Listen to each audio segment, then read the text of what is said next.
Bonjour et bienvenue dans ce nouvel épisode des Mystères du Monde ou pas.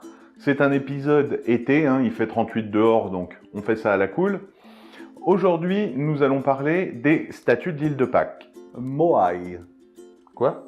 Les statues dont vous parlez s'appellent des Moai. D'accord, donc même pas d'échauffement, ça commence direct. Donc nous allons parler des Moai de l'île de Pâques. Comme vous l'avez vu, je suis toujours accompagné de notre expert en tout, qui va nous aider à percer le mystère de ces statues du bout du monde. Moai. Oh putain, ça va être long.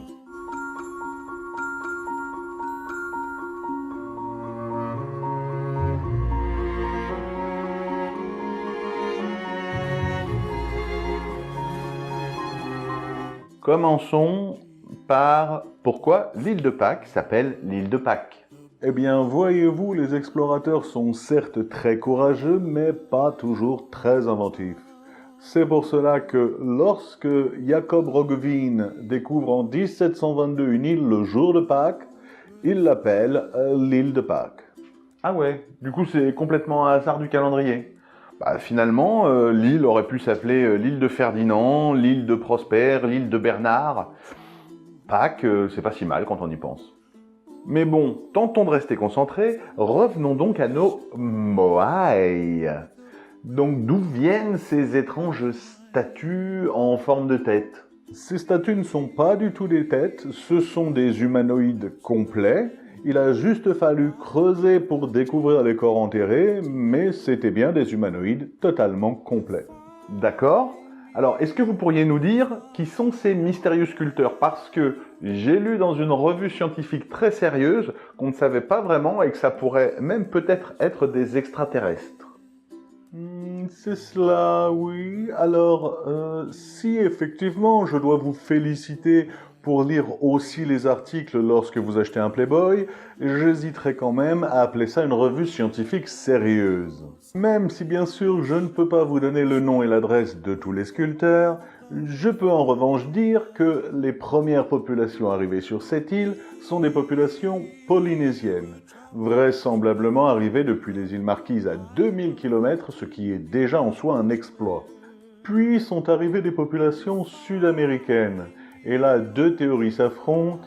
Soit c'était des envahisseurs qui partaient faire des explorations guerrières, soit c'était une tribu qui avait été chassée de ces terres. Toujours est-il que ces Sud-Américains sont arrivés sur l'île et ont soumis les populations polynésiennes, et c'est pour ça que les Moai ont un nez fin, des lèvres minces et des lobes d'oreilles plutôt allongés, qui sont des traits physiques qui sont plutôt d'Amérique du Sud et pas du tout polynésiens. Ces peuples-là ont instauré sur l'île deux castes, les longues oreilles, qui étaient bien entendu les chefs, et les oreilles courtes, qui étaient des esclaves, et accessoirement les bâtisseurs des Moai.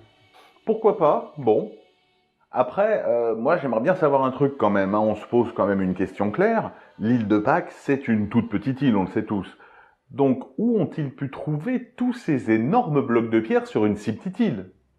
C'est fort simple, l'île de Pâques est une île volcanique. Dans sa partie est, on trouve un volcan appelé Rano Raraku, et sur ce volcan, ils avaient établi une carrière. Cela a été d'autant plus facile à trouver que dans cette carrière, on a retrouvé des Moai à moitié sculptés qui étaient encore pris dans la roche. Pourquoi, du coup, si il n'y a rien de spécial, puisqu'il nous dit qu'il n'y a rien de spécial, pourquoi tous les habitants de cette île ont disparu d'un seul coup sans laisser de traces à part les statues? Eh bien mon cher, c'est fort simple, c'est parce qu'ils n'ont absolument pas disparu d'un seul coup. Laissez-moi vous expliquer comment ça s'est passé, vous allez très facilement comprendre. Sur cette petite île, il existe donc deux castes. Une caste de dirigeants et une caste d'esclaves qui travaillent dur chaque jour. À leur arrivée, l'île était totalement boisée, mais il a fallu faire des maisons, des bateaux de pêche, il a fallu se chauffer, il a fallu beaucoup de rondins pour transporter les Moai, et tout cela a demandé beaucoup de déforestation. De plus, l'agriculture intensive a appauvri les sols et les récoltes sont au mieux médiocres. Si vous ajoutez à cela un événement climatique du type El Niño, dont on a retrouvé des traces sur l'île de Pâques, vous avez un peuple prêt à se rebeller, la nourriture qui commence à manquer, les forêts qui ont entièrement disparu et nulle part où aller puisque vous êtes perdu au milieu de l'océan. Les récits locaux parlent d'ailleurs d'une guerre meurtrière qui aurait vu la disparition de la caste des grandes oreilles. Oui, là, effectivement, j'imagine bien le délire, le côté Battle Royale sur une île paumée. Effectivement, ça doit faire un certain tri au niveau population. Mais ça n'est pas tout car les Occidentaux, comme ils l'avaient fait avec les Indiens d'Amérique, arrivent sur place apportant des maladies inconnues localement comme la syphilis ou la tuberculose qui, dans un milieu fermé, feront des ravages. Ok, donc guerre et maladie. Et ça n'est pas encore fini, mon bon monsieur, car en 1862, des bateaux arrivent pour enlever les hommes et les femmes de l'île et les vendre en esclavage en Amérique du Sud. Oui, décidément, l'Amérique du Sud ne porte pas chance à l'île de Pâques. En 1868, le capitaine français Jean-Baptiste Dutroux-Bornier va arriver sur cette île pour réduire les survivants en esclavage. La population va diminuer jusqu'à atteindre 111 habitants. À ce moment-là, cette culture et ces traditions sont définitivement perdues. Vu comme ça, effectivement, guerre, maladie, famine, esclavage, pour pas être emmerdé avec la surpopulation, c'est quand même un bon cocktail. Mais du coup, qu'est-ce qu'on sait vraiment sur la signification de ces statues? Parce qu'on entend quand même beaucoup de choses. Certains disent qu'elles ont été sculptées par les dieux. Bon. D'autres disent que c'est la partie émergée du continent de l'Atlantide. Ceux qui ont suivi l'épisode sur le triangle des Bermudes savent que l'Atlantide, on l'avait déjà placé dans les Bermudes. Lui, c'est comme les Templiers, il marche avec tout le monde, de toute façon.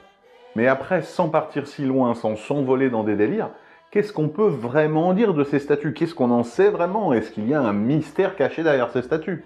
Eh bien, plusieurs explications s'affrontent. À la base, les gens avaient mis en avant leur similitude avec les tikis polynésiens qui servaient à vénérer les dieux et les ancêtres. Mais ils n'ont pas physiquement les traits polynésiens. Du coup, on pense qu'ils ont été construits sous la contrainte des occupants sud-américains, et là, ces statues prennent une toute autre signification bien plus macabre. Car tous les Moaïs sont tournés dos à la mer et regardent vers l'intérieur des terres. Ces statues entourent toute l'île, comme pour dire aux populations réduites en esclavage que leurs maîtres sont partout et que toujours ils les regardent, sans aucun espoir de s'échapper. Ils étaient bien, à mon sens, les gardiens déifiés de cette prison au milieu de l'océan. Et enfin, ça expliquerait clairement pourquoi, après que les oppresseurs aient été massacrés, les autochtones ont tout de suite changé de religion. Et de plus, ils n'ont jamais fini les Moaïs qui étaient en cours. C'est bien la preuve qu'ils ne les faisaient pas pour eux-mêmes. Bon, du coup, on a une explication pour les Moaïs, on a une explication sur la disparition de la population locale, mais c'est pas cette fois qu'on réussira à caser les extraterrestres ou les dieux là-dedans, malheureusement. Donc du coup, toujours pas de mystère. Non, toujours pas. Tant pis, c'est pas encore pour cette fois, mais ne vous inquiétez pas, je vais vous en trouver un vrai, un authentique de mystère, et on revient très vite avec les mystères du monde. Ou pas.